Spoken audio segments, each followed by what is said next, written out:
et difficile voyage. Edwy Plenel, vous êtes allé, vous, sur les traces de Christophe Colomb. On a longtemps émis des doutes, en revanche, sur son lieu de naissance. Alors pourquoi ses origines font-elles autant l'objet d'interrogations? Parce que c'était un roublard, un peu voyou, un peu malin. Il a toujours brouillé lui-même les pistes. Alors, la vérité, elle est factuelle maintenant, et tout le monde, on l'a dit castillan, on l'a dit catalan, on l'a dit corse, on l'a fait de toutes les nationalités. Il est maintenant clairement établi qu'il est génois. Et c'est établi à cause d'un document qu'il signe un jour avant de mourir.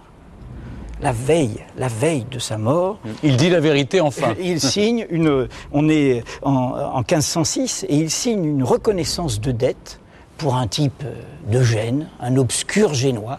Et là, il y a un autre document, flashback, 1470, son père, Domenico Colombo, a été condamné pour une dette à l'égard de ce même monsieur.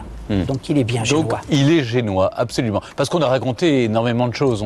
On a dit qu'il était... Tout le monde se l'est approprié, c'est un personnage universel. Espagnol. Chez nous, c'est les Corses qui le revendiquent. Oui. Alors, Edwy Plenel, vous le disiez, roublard, il y a aussi un autre mystère qui plane, c'est sur sa religion. À l'époque, ça avait une réelle importance. Était-il juif converso ou chrétien ?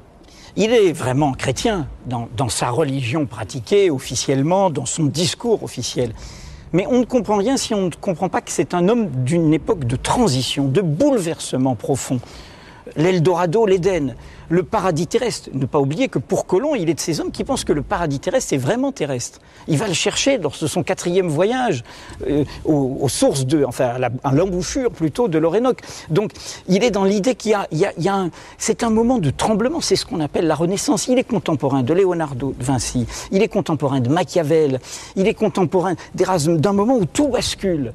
Et donc dans ce moment-là de transition, c'est aussi un moment de polyidentité. On ne peut pas l'enfermer, Colomb, dans une identité. Et dans ce moment-là, c'est aussi un moment de fermeture et d'ouverture. L'ouverture, c'est Colomb, qui projette la découverte et donc l'unification du monde. La fermeture, 1492... C'est la même année de l'expulsion des Juifs d'Espagne. Plus que ça. Oui, il part le 31 juillet et le 3 août, c'est les bateaux qui partent et qui emmènent pour un voyage sans retour les Juifs expulsés d'Espagne. Donc, il est l'enfant de ce moment de clôture et d'ouverture. Mais tout de même, c'est l'époque de la pureté du sang, non, Clémentine? Justement, qu'était-il réellement? Moi, je crois, et tous les historiens les plus compétents, notamment à Séville, Consuelo Varela l'a montré, il est de culture juive, sans aucun doute. Était-il un maran, c'est-à-dire quelqu'un qui judaïsait en secret, qui aurait une partie de son histoire juive, mais néanmoins chrétien apparent. Mais... Ce qui veut dire que pour échapper à l'Inquisition, extérieurement il était chrétien, mais dans son intimité, il continuait à pratiquer le judaïsme. C'est peut-être le simplifier de dire ça comme ça, parce que je crois qu'en fait, il est vraiment métissé.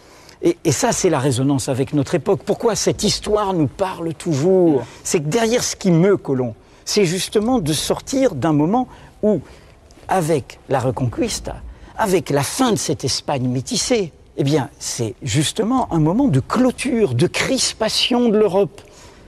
Il n'y a pas des résonances avec notre époque, où on a peur, où l'Occident se crispe. De crispation identitaire. De crispation identitaire, où du coup, on va en effet inventer la limpieza des sanglés, la pureté de sang. On va refuser ce qui est la réalité de l'humanité, c'est qu'elle est faite d'influence, de mélange, et qu'on est tous mélangés.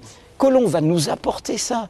Nous mangeons du côlon tous les jours, de la tomate, Celui qui mange du côlon tous les jours, c'est plutôt Philippe Charlier. Du Christophe Colomb, de la tomate, du chocolat, de la pintade, tout ce qui nous vient a apporté, la pomme de terre y compris.